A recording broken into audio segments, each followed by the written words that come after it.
How to add deep effect to your voice audio on CapCut app. Hello guys, so all what you have to do is simple. Just go to CapCut. This is the home page.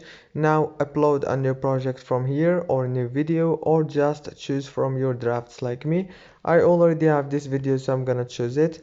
Now click on your audio right here on your video.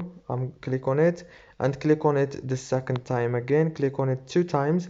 Now after you click on it 2 times, now click on voice effects right here, and it will take you to this page. Now as you can see right here, you will find this deep effect. Click on it, and now the deep effect just applied on my audio.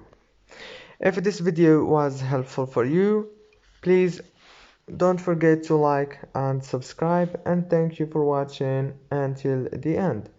See you later, and thank you so much.